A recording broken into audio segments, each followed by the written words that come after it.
Hello, everyone. Welcome back to our lessons. In our last lesson, we were talking about the ing form and we left on the ing form as an adjective. So we will be continuing on from there. Yes, so you might be asking, what is the ing form as an adjective? So I'm going to be teaching you that basically. So, when we are using the ing form as an adjective, we are basically describing how something is or how something feels. So, we have some examples. Let's take a look at them. Exciting movie. When you look at this example, you can clearly see that we are talking about the movie. Okay, what kind of a movie is it? It's an exciting one, or it's a thrilling one, or um, it's a boring one, maybe. Okay, and it's a fun movie, maybe, or it's a funny one. But funny is not a very good example. So let's say that maybe it's a horrifying movie, okay? Because it's maybe a horror movie. Um, Yeah, let's take a look at our other examples, like a boring lecture, or maybe a fun lecture, like this one. Um, I think I'm, doing it pretty fun. So yeah, let's continue on. Fascinating story, an interesting story, uh, a maybe an interesting lecture, an interesting class, maybe a mm, maybe a what can we say? What can we say? Boring one or maybe an exciting one. Or we can actually use the ing form as an adjective to describe how something is. So the running water was cold. This is an example for that one. So you might confuse the ing adjectives with the ed adjectives, so I just want to take a look at those as well. Let me give you a few examples for us to compare them and for us to understand the difference between the ing adjectives and the ed adjectives, which is very important. And it's actually quite a thin line, and it might be confusing for some learners, which is completely fine. Yeah. So I want to start with a easy example. We can say the movie is boring for our first sentence, and for our second one, we can say I am bored. So in the first sentence, it describes the movie, right? We're talking about the movie. We're saying that the movie is boring. What's boring? The movie. You can just ask that question, and if it answers, that's that's kind of an adjective. But that's kind of an ing adjective actually. But in our second sentence, I am bored. We can understand that we don't know what's causing the boredom. We just know how the person feels. And the person is feeling bored, or maybe the first person is feeling excited, or yeah. So I just want to give a few more, examples as words as well, because it's very much needed. So let's say maybe interesting as an ing adjective, and if we turn it to an ed adjective, it would be interested. So exciting is an ing adjective, and excited is an ed adjective. Tiring is an ing adjective, and tired is an ed adjective. Confusing, confused, surprising, surprised, all like that. So we can again say the book is interesting and I'm interested in the book. Okay, if we take a look at these sentences, in the first sentence you will clearly see the ing adjective, and in the second sentence you will see the ed adjective. So in the ing adjective sentence, you're gonna understand that we're talking about the book. But in the second one, I'm interested in the book, you are talking about how you feel about something. And that's the most important difference between the ing adjective and the ed adjective. So yeah, we can continue on with another example. The lesson is confusing.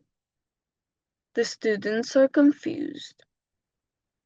Again, in our first sentence, the lesson is confusing. We're talking about the lesson. But in our second sentence, the students are confused. We're talking about how the students feel. So, remember, the ing form tells you the thing or the situation causes the feeling. Like in the ing form, the thing or the situation causes the feeling, but in the ed form, the person or the thing experiences the feeling. Like, for example, the film is horrifying. I'm horrified. Okay, that's actually an example for the ing adjective and the ed adjective. And yeah, um, so we will be continuing on. I think we got the hang of it. As the ing adjective. Yeah, so let's continue on. So we have some common mistakes that are, of course, made. So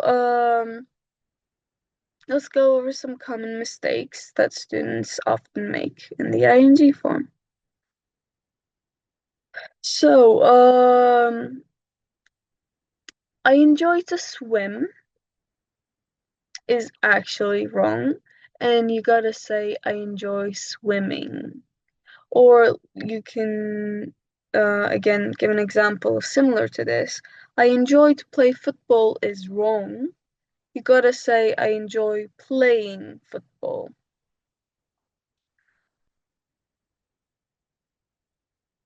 So, again, there's a mistake that some people might do. Uh, she is like reading.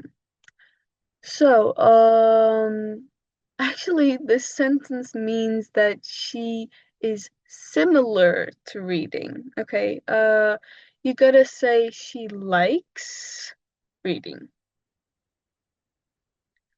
And another mistake that a lot of people make, he stopped to smoke.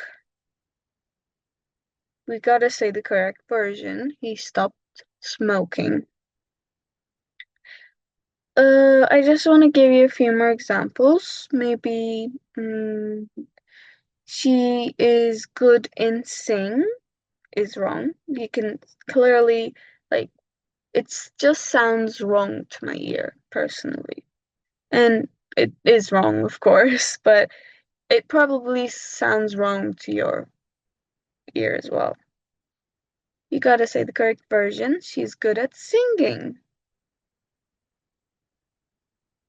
So, okay, there is this mistake that people make quite often maybe. So I'm bored and I'm boring is very different, okay? When you say that I'm boring, you're talking about yourself and you're telling yourself boring. Unless you're a boring person, don't use that, okay? When you are bored, just say, I am bored with the ed adjective. So be careful. Sometimes the meaning may change with the ed adjective and the ing adjective. So be very careful with that. Don't just be going around and telling people that you're boring. That would be very bad for you. Yeah. So, yeah, let's continue on.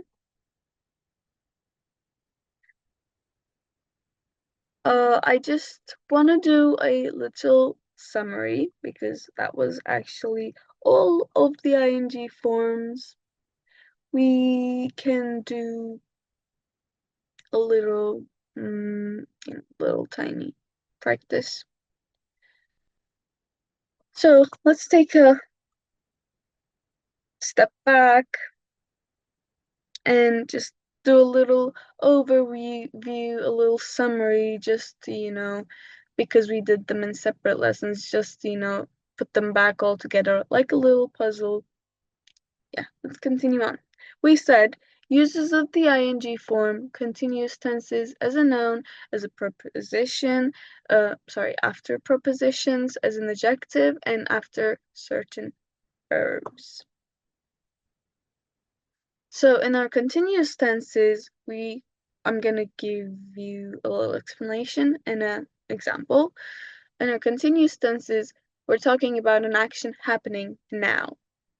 Very basic example, I'm studying. Continue on. As a noun or a gerund, we're talking about the ing form as a subject or an object, okay? The ing form is used as a subject or an object. So reading is fun. What is fun? Reading. So let's take a look at the ing form after prepositions. It's a verb following a preposition. I'm good at dancing. Let's continue on. The ing as an adjective. It describes the thing, basically. So the movie is boring. So, again, we have some spelling rules, although we don't have to go through those. I'm guessing you already know them. We talked about them in our previous lessons. Yeah. So let's get some practice things to do. Yes, let's continue on. So, we have some fill in the blanks. I do believe practicing is very important, and I have said these continuously throughout my lessons. And practicing is very, very important because it's a language, and if you don't continuously use a language, you're gonna lose lose the language basically. So, this is accurate for all languages. Like you could be learning French, Italian, whatever you want. You have to continuously practice it. Yeah, we have some fill in the blanks, choose the correct form, and create 5 sentences. I added these for you guys, and if you want to, practice some in your free time, you should definitely do these. And yeah, I'm gonna do you a mini quiz right now, and you can do these in your spare time. So let's say, okay, which sentence is correct? Okay. I'm interested in learning English, or I'm interested in learn English. The first one or the second one? Well, just stop the video for a second, answer it yourself. Okay, I'm waiting for you to stop. Okay, I'm giving the answer now. Hope you solved it on your own.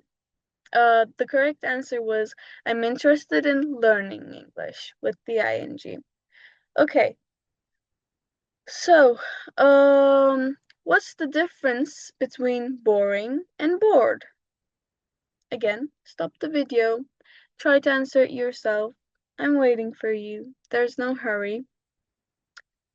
Okay, let me give you the answer. Boring describes the thing, and bored describes the person.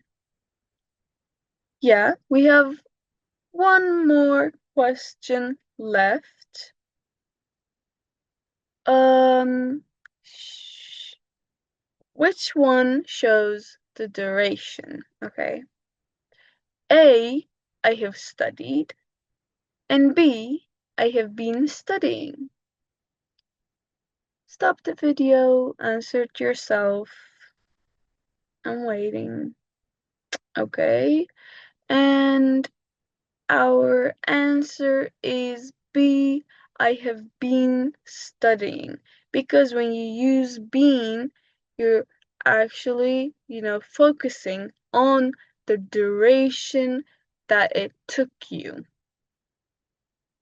Okay, well, those are basically all of the stuff that we will be going through, that we went through our lessons. So let's summarize everything that we went through from our 5-class journey throughout English grammar. Well, we explored all of the 12 tenses and how we express time and how we express the order and the duration of time. And we learned how to talk about past, the future, the present, which is very important. And then we saw how English helps us talk about what was, is, and will be. Then we dove into the ing form, which we quite often use, and it's one of the most useful and one of the most flexible parts of the language.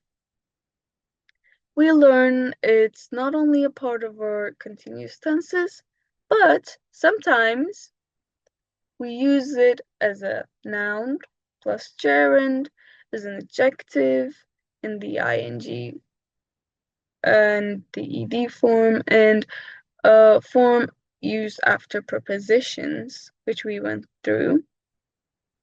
And we practice examples, and just to tell you, I quite gave a lot of examples, and of course, it's like you're gonna learn with these examples. Although, like I said, you have to practice much more. You have to, go outside, speak with your friends. You have to, continuously use the language.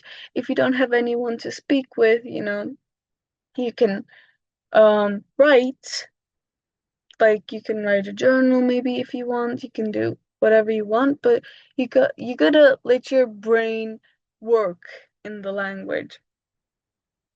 So, and the thing is, like, yeah, there are quite a lot of tenses and there is quite a lot of things in grammar, and it might scare your eye a little bit, I know. But the thing is, I just want to tell you guys, just don't memorize them, okay? Because when you memorize something, you are going to definitely forget it after some time. Just you have to learn it by heart. And for that to happen, you have to study, study, and study. You have to continuously use the language. And it doesn't have to be something forceful. It's not like, sit down every day for an hour, open a workbook, just, do some questions. No. Just spend some time of your day in English, maybe. Maybe just pick a day in a week and, try to talk English throughout that day. Doesn't have to be always a studying session. Of course, studying sessions are needed, but if you were to study English every day, it would get boring after a while, even though it's a fascinating language. Yeah, just try to, make English a part of your life. And then when you do that, you're just gonna realize that all of these tenses and all of the ing grammars and all the many other more grammars you're going to be using even without, noticing them, and you're going to be using them correctly. So, throughout our lesson, we practiced with examples and discussed common errors and compared the meanings of many, many, many, things. So, yeah, you just gotta recognize the patterns, understand what the sentence is trying to tell to you, and you gotta, you gotta, you gotta make, learn English by heart. And once you start seeing ing everywhere, which you probably will because it's one of the most used things in English, basically, in books, you're gonna see it in books and songs and movies, in your daily life, even, you know, even in some maybe chit chats and maybe, even on like a box of something. So it's gonna become a natural after a while, like I said. So don't worry and everything will be fine. Just don't panic. Yeah. So just practice, practice, practice. Keep on watching videos. Just remind yourself how the grammar works. Yeah. And those are our 12 grammar tenses. Thank you everyone for coming to my lesson, and it was a pleasure teaching you guys. We went through all of our 12 tenses and we saw how the ing works in English, and it was a pleasure teaching you. I hope you enjoyed and I hope that it was very helpful. So thank you all for coming and thank you all for listening. Um, so practice. English never speaks. A language never settles down. So it keeps on changing, it keeps on growing, and it's amazing. Keep learning, keep practicing, and keep enjoying English. Thank you, everyone. Bye.